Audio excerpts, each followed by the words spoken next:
and we are discussing about different strategies that you can apply if you want to better manage your time or cope with any mental challenges and to make your life better, easier. And today we will be discussing about time management and productivity and what neuroscience is telling about how your brain works and how we perceive time, and what we can do in order to apply this knowledge to be more productive, more successful, or if we want to better manage our time.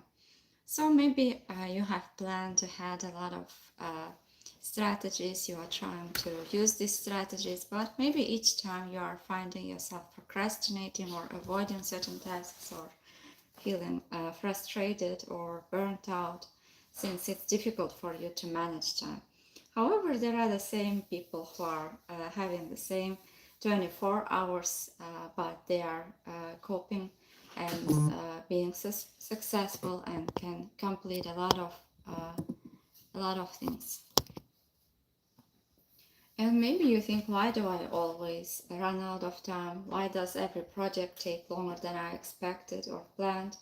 Why can I never seem to get the important things done? The answer most people reach for is discipline, better application, better time management, a better calendar system. However, according to research, uh, procrastination is rarely about applications or discipline. It's more about emotional aspects, emotional regulation. And oftentimes we avoid certain tasks because we have difficulties with managing time. And according to research, if any task is seen to be boring, or if we have anxiety or fears, we are more likely to avoid the task or procrastinate.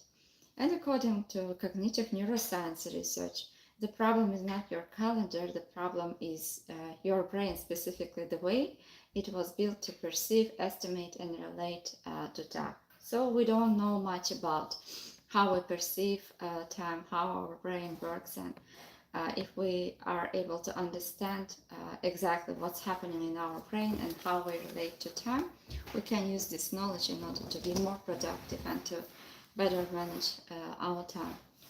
And time is not perceived, it constructed. There is no dedicated time organ in the brain. Time perception is distributed across multiple neural systems such as prefrontal cortex, basal ganglia, cerebellum, insula, and anterior circular cortex, working in concert. So they cooperate, all these parts, and it's a complex process. Therefore, there is no single time perception.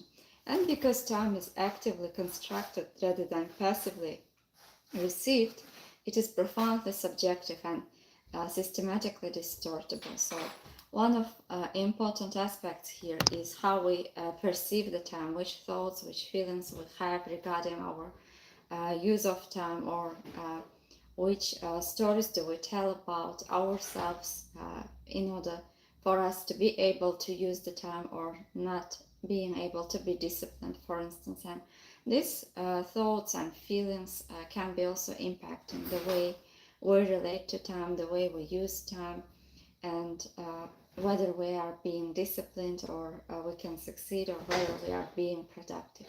So we will be talking about this in more details in this session. Have you ever looked back on a week and wondered, for instance, where did all the time go? If so, you are not alone. Many of us, we are experiencing time management challenges, and there are a lot of things we need to complete, we need to accomplish. However, oftentimes we find ourselves procrastinating, or we are not able to do everything that we planned. And according to Eagleman at Baylor, demonstrated that time perception is retrospectively constructed, and the brain infers duration afterward from the density of encoded memories. And this research suggests that your brain isn't a stopwatch, it's more like a storyteller, and it doesn't experience time by counting minutes. Instead, it looks back and estimates how much time has passed based on how many meaningful memories it created. And if certain things are new, emotional, or important, your brain stores lots of memories. For instance, Try to remember if you had a conversation with someone who is close to you or you are emotionally attached. Sometimes you can remember a lot of details and it seems as if a lot of time was passed and you can remember every memory, but when we are doing everyday routines, the time passes fast and it's more difficult to understand or remember the details. So when your days are familiar and repetitive, even if you are working hard, your brain creates fewer memory markers. And looking back, those can feel as though they have disappeared. And your brain evolved this way because noticing new and important events helped our ancestors to survive.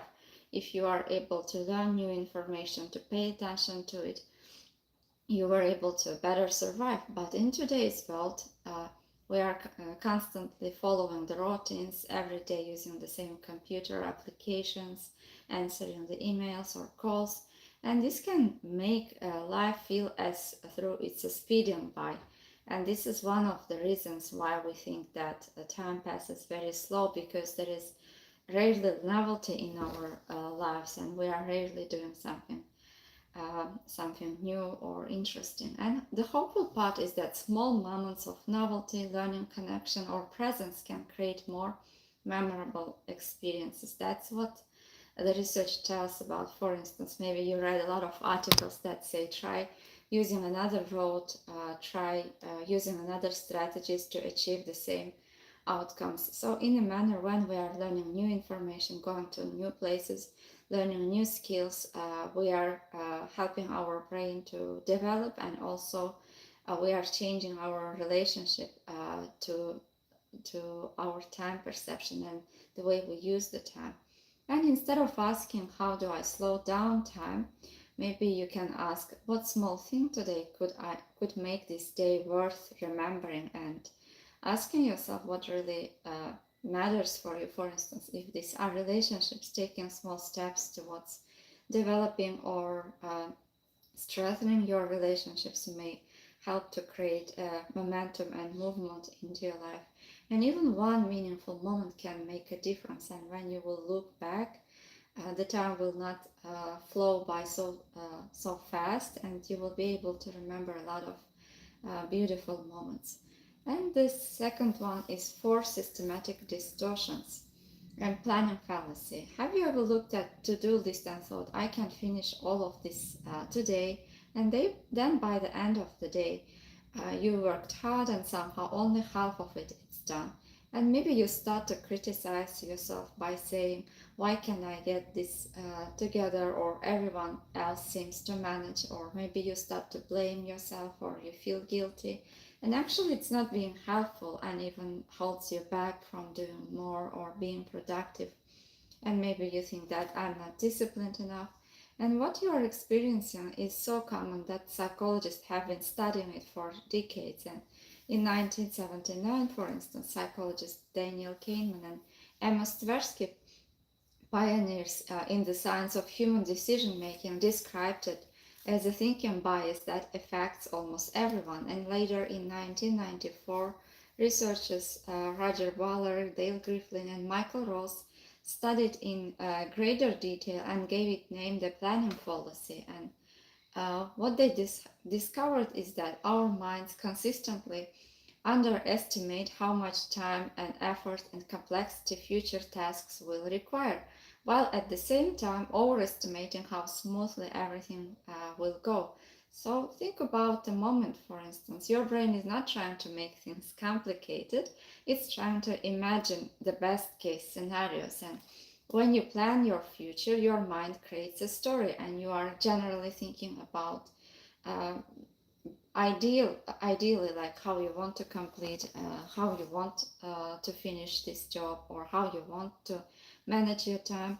And in a story you are focused, energized, interruptions don't happen, technology works perfectly, traffic disappears, there are no illnesses, no calls, no distractions, nobody gets stuck, and you don't procrastinate. However, even if though it's a beautiful story, in reality things don't go this way, and it's just really the one that life writes. And Kahneman called this the difference between the inside view and outside view, because in reality we have a lot of distractions, a lot of challenges. We have kids, we have a lot of roles, and anytime we are trying to complete certain tasks, there are a lot of challenges that we are experiencing. And the inside view asks, how do I think the project is going to unfold? However, outside view asks a much wiser question. When I've done something like this before, and what actually happened? And many people realize that in real life there are a lot of distractions, challenges, and that's why things take longer times than you think. And maybe you are growing, maybe you are learning, maybe you are showing up consistently, but because your expectations were based on an ideal future instead of real experience, it feels like as if you are failing. And maybe this is self-blame is holding you back, but you can change a relationship with these thoughts and feelings. And this is where I want to invite you to become curious instead of critical, and ask yourself, instead of blaming yourself and telling what's wrong with me, you can try asking, when have I completed something like this before? What helped me to keep going? How long did it actually take? And notice how those questions change the conversation. They are not looking for evidence that you are incapable. They are looking for evidence that you are resourceful, and that's a very different place to begin. And you can start learning what actually helps you to cope better, what actually helps you to manage your time better, and what you can change or do differently in order to be able to use your time efficiently. And one of practical solutions these researchers recommend is something called reference class forecasting. Instead of estimating time based on hope or best wishes, we can try to estimate it based on history. For instance, you can try asking yourself, how long did it take me to complete similar tasks? And oftentimes you will find that it will took you around 3 hours, 4 hours. And that's why researchers suggest that if you are working alone, if you are trying to complete certain things alone, multiply your estimate time by 1.5. And if you are working with a group and many moving parts are involved, consider doubling it.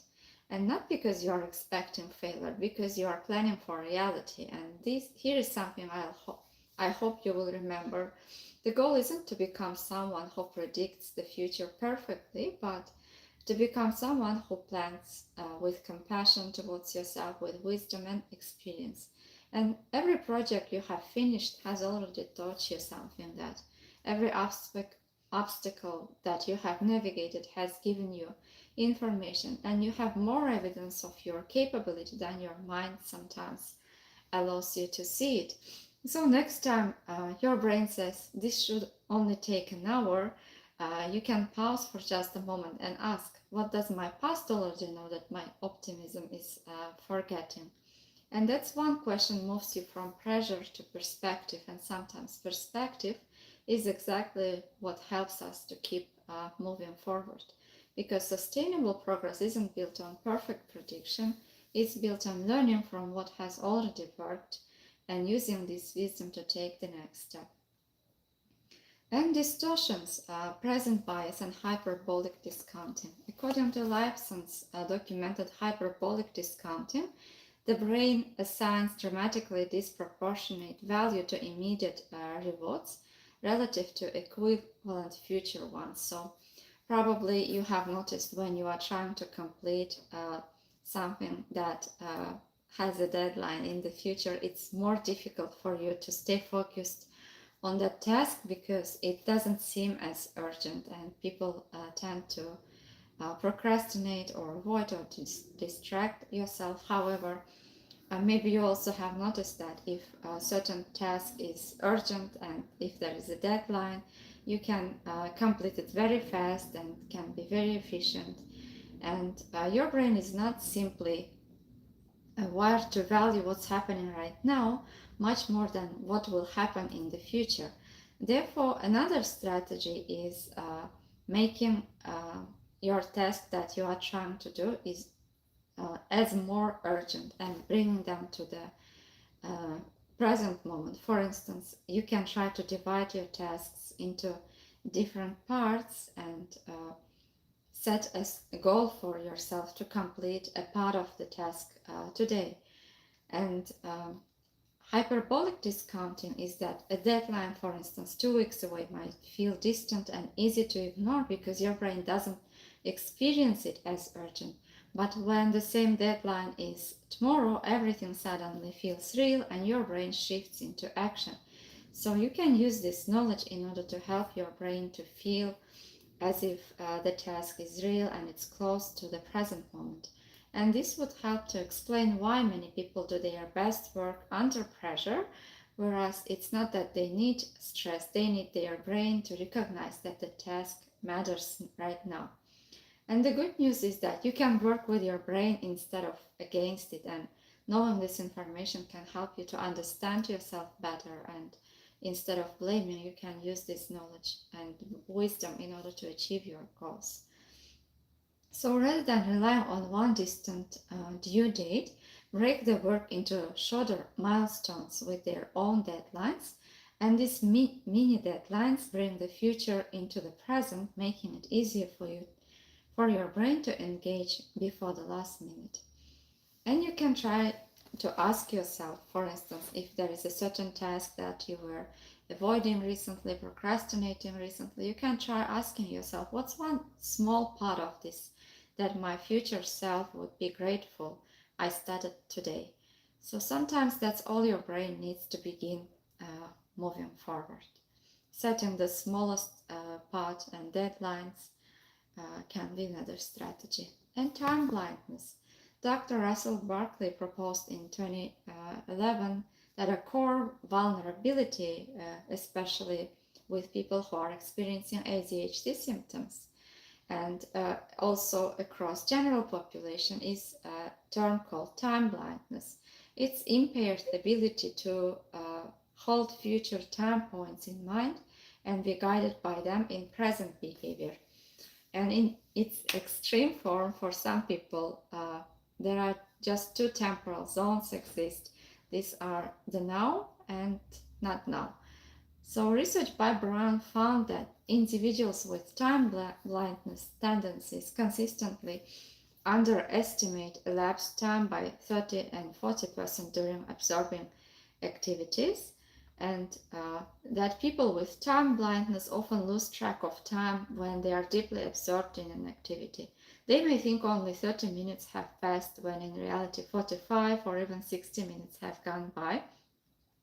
And this helps to explain why someone may unintentionally miss deadlines, run late, or spend much longer on a task than they have planned.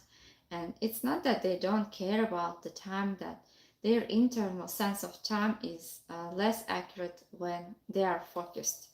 And actually, this is one of skills that people experiencing ADHD symptoms may use in order to succeed, because when they enjoy certain things, they can hyper focus and study longer. And this helpful takeaway is that relying on an internal clock may not be sufficient or enough, and that's why maybe using some applications, reminders, planning your day more wisely might help. And maybe using body doubling, for instance, or asking people to remind you can be another strategy to help you if you are experiencing time blindness. And Bluma-Zeigarnik observed that incomplete tasks occupy a lot of mental representation, a background cognitive tension that demands resolution. Maybe you have already noticed, for instance, if you were not able to complete certain tasks, it continues to function in your background and consume a lot of your energy. Maybe you will have some thoughts regarding it, maybe you will have feelings of guilt, and also noticing these feelings and thoughts and working with them. Or if, for instance, at the end of the day you were not able to complete certain task, you can create a plan and include it into another day's plan might work for you, or shutting down rituals like closing your applications, closing your computer, and letting your mind to remind that today's tasks have completed is another strategy to decrease this consumption of your energy and thoughts on the tasks that were not completed. And also doing certain tasks that do not require more than 2 minutes, doing them immediately is another strategy that can help to decrease mental load and make you to feel more relaxed and focused on what you need to do. And Macy Campo and Baumeister in 2011 have demonstrated that this effect is neutralized by completing tasks, not by forming specific implementation plans, and making deliberate deferral as effective as completion for reducing cognitive load. So for someone who struggles with time management, this means that instead of carrying a task around in your head, you can help to decide, I will work on this tomorrow at certain time and at certain place, and what exactly you will need to complete this task, what exactly you will need to better manage your time. Clear plan can give your brain permission to stop holding on to the task, freeing up mental energy for what is in front of you, and to be able to focus better. And why traditional time management fails? Dominant paradigm of time management treats time as a rational resource to be allocated, and this model fails for a fundamental reason, that our relationship with time is not just rational, it's emotional, and oftentimes we avoid certain tasks or we are not able to complete tasks because of emotional factor. And acceptance commitment therapy, for instance, proposes a lot of strategies to increase psychological flexibility and to help the people to notice thoughts or emotions that might be holding them back. And according to a lot of research, if the task is triggering anxiety, fears, or boredom, or it seems as overwhelming, demanding, people are more likely to procrastinate. So working with the feelings and noticing which feelings are arising just before doing the task, and reminding yourself why this task is important for you, or dividing the task into smaller pieces as we have discussed, or asking yourself why the task is important, which value does it include, and asking yourself what's the smallest step I can take even in the presence of these uncomfortable feelings and thoughts, are some other skills and strategies you can use if you think that your procrastination or distraction avoidance patterns are related to emotional challenges.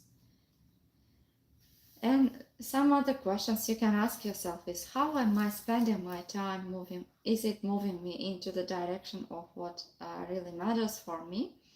And because time is the currency of a life, your calendar is whether intended or a statement of your actual values, not your stated ones. And according to Bond and Mans, found that psychological flexibility was a stronger predictor of work performance over 12 months than work-focused coping or desire for control measure. This means that when you are able to distinguish and understand your feelings or thoughts that are holding you back before you procrastinate, and if you are able to regulate your emotions better, to understand your feelings better, you will be able to manage your time better. And according to Peretz Levy and Nathaniel Clayton, who have discovered REM sleep, identified basic rest activity cycle, everyone has about 90 minutes escalations of higher and lower cortical alertness throughout the waking day. And during the high phase, prefrontal cortex activity is elevated and complex cognitive processing flows. This means that if you are functioning during this cycle, during this 90 minutes, you can focus better, you can work more productive. And then a low phase follows, which lasts around 20 minutes. During this time, the brain signals that you need rest, recovery, and maybe you start to yawn, you become distracted, and your mood might shift. And most people override these signals with caffeine or trying to push themselves harder to work, and this shows manifest in the declining of quality of your work. Therefore, uh, noticing these cycles and using them wisely can help you to be more productive. And according to research, 90 minutes of focused work and after 20 minutes of recovery produce more total high quality output than 8 hours of continuous fragmented effect. So if you will be able to, for instance, to repeat 3 cycles, this would mean like 24 hours of continuous effort for you. So knowing this information can help you to go deeper into your work, to be able to focus and to be more productive. And another interesting information is about task switching. Again, according to research, research has found that when a person is trying to switch from task A to B, it takes them around 23 minutes and 15 seconds to return to the same depth of cognitive engagement.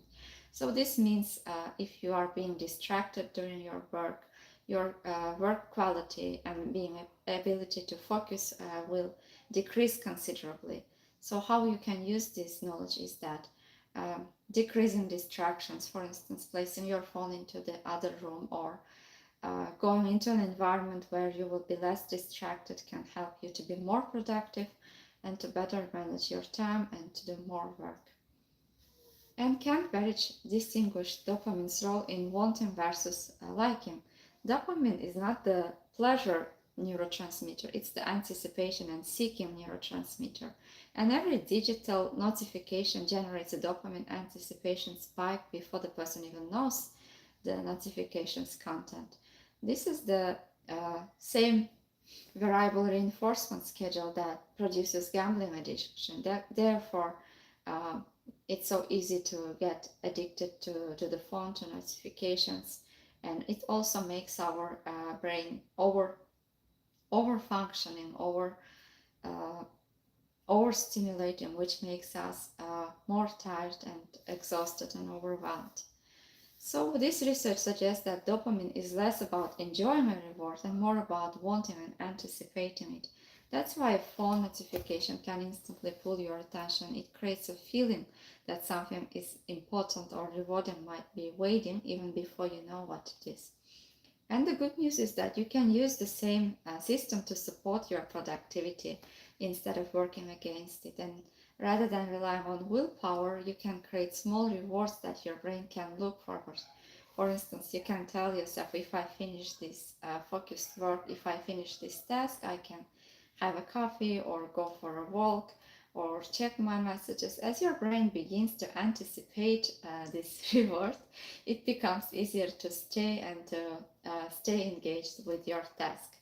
And you can also reduce unnecessary dopamine triggers by turning off notifications or keeping your phone away or scheduling specific times to check messages or emails. This will help your attention to be guided by your priorities rather than by whatever happens on your screen at that moment.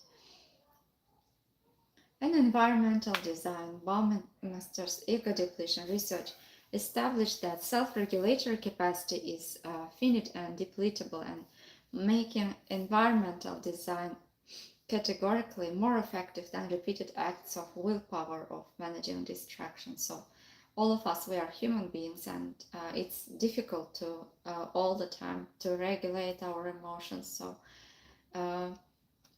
adjusting our environment can help us to do it easier.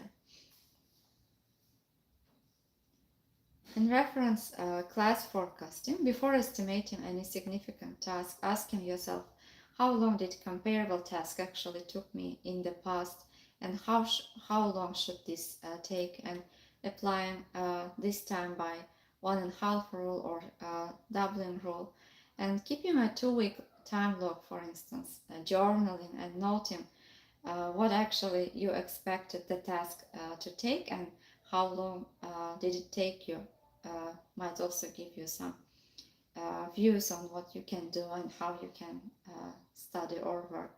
And your personal planning policy, a coefficient will emerge from the data almost always higher than your intuition suggests. That's why it's the single most reliable time management intervention with the strongest empirical support. And using this 90 minutes focused work, 20 minutes recovery strategies, and asking yourself, for instance, on Sundays once a week, reviewing the week's calendar and asking each significant time block, did this serve, did the way you used your time serve your values, and in which fields did you allocate the most time, and where would you like to spend more time? What are some important things that you were able to do? And then you can again divide these fields, and you can arrange how much time you would like to spend on certain things. And research consistently shows that high performers invest significantly more time in quadrant 2, which is more about things that are important and urgent, and whereas the general population spends a lot of time on things that are not important and not urgent, and they are wasting their time by distractions. And maintaining a single external capture system for every incomplete commitment, unresolved decision.